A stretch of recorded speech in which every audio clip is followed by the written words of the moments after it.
bien revelador respecto a la hermana del fallecido. También habría aumentado el número de imputados y además se encontró un teléfono celular en la celda donde Jorge Ugalde está cumpliendo ahora la medida de prisión preventiva. Ya está Max Frick para que nos entregue más detalles sobre este caso. ¿Cómo estás, Max? Buenas tardes. Hola, Max. Hola, Sole. Hola, Toti. ¿Cómo estás? Muy buenas tardes. Sí, un verdadero plan maestro lo que ideó Jorge Ugalde Parragués, este imputado por un triple homicidio calificado en el contexto de BIF, que cada día se van conociendo más antecedentes de la carpeta investigativa, esta vez la declaración de la ex esposa de la víctima, de Eduardo Cruz Coque, quien manifiesta que cuando se enteró de esta situación, la verdad, se devolvió rápidamente a Chile porque estaba en Argentina y que ante la consulta del fiscal es una de las primeras declaraciones que hace.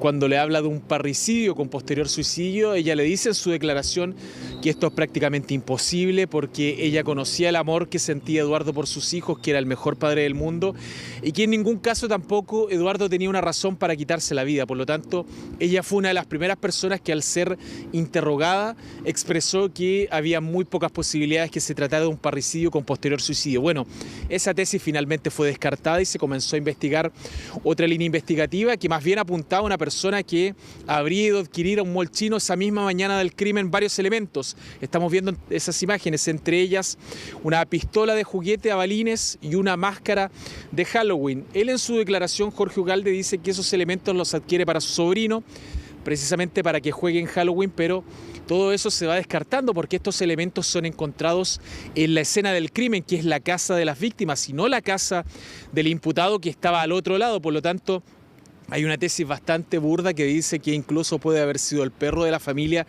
el que trasladó esos elementos hasta allá. Eso está absolutamente descartado por la Fiscalía porque dicen que incluso en la máscara de Halloween había sangre de la víctima que obviamente puede haber quedado ahí por proyección tras una lesión que se le causó a Eduardo Cruz Coque en el cuello al momento de quitarle la vida en el patio de esa residencia. Hay varias declaraciones con las cuales prosigue la ex esposa de la víctima. Una de ellas dice que efectivamente Eduardo le había contado que en el año 2024 Trinidad había intentado envenenarlo con un postre que le había llevado Jorge Ugalde, quien dijo que era para él y para sus hijos, pero los hijos no quisieron comer.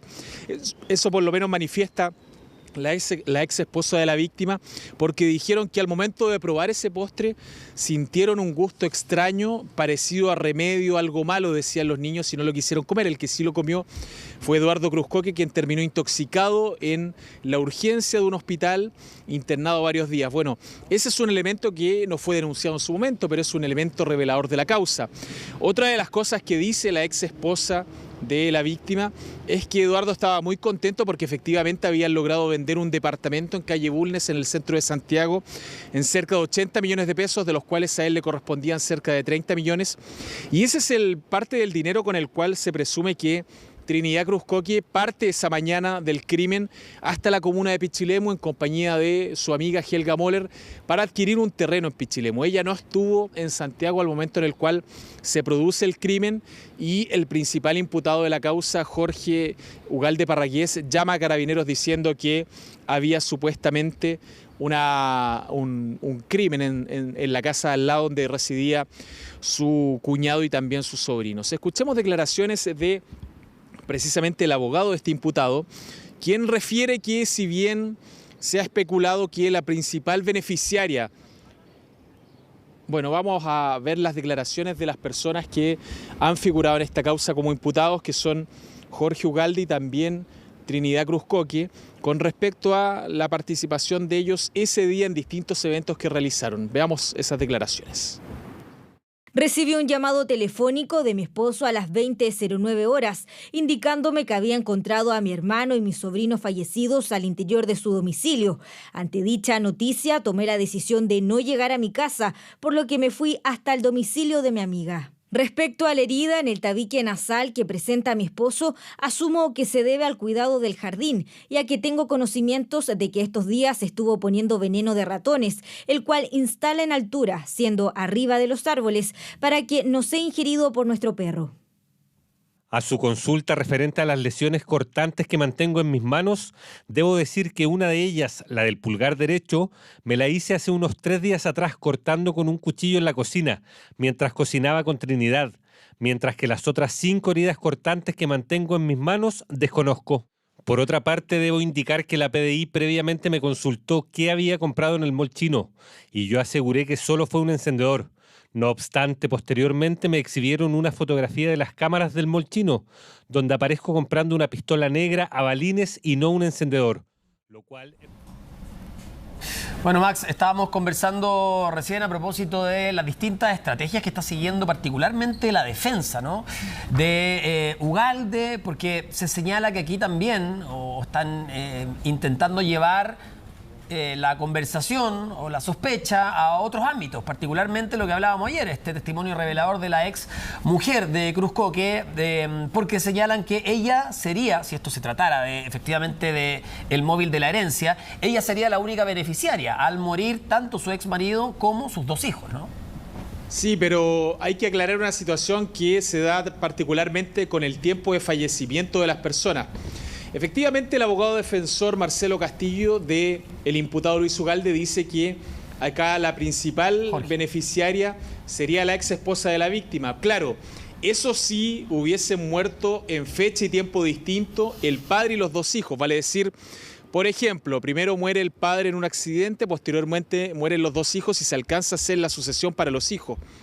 Pero al morir al mismo tiempo el padre y los 2 hijos, no se puede hacer esa sucesión, por lo tanto no es la principal beneficiaria la madre de estos 2 niños que se entera en Argentina de toda esta situación, había hecho un viaje, sino que sigue siendo Trinidad Cruz Coque, según la tesis por lo menos de la Fiscalía. Lo que dice el abogado defensor es todo lo contrario, es que acá no se ha investigado esa línea que tiene que ver con otra persona que podría ser beneficiaria. Pero claro, eso si hubiese habido una sucesión del padre a los hijos, pero eso no se da porque todos mueren al mismo tiempo. Escuchemos esta teoría alternativa del abogado defensor de Jorge Ugalde Parragués.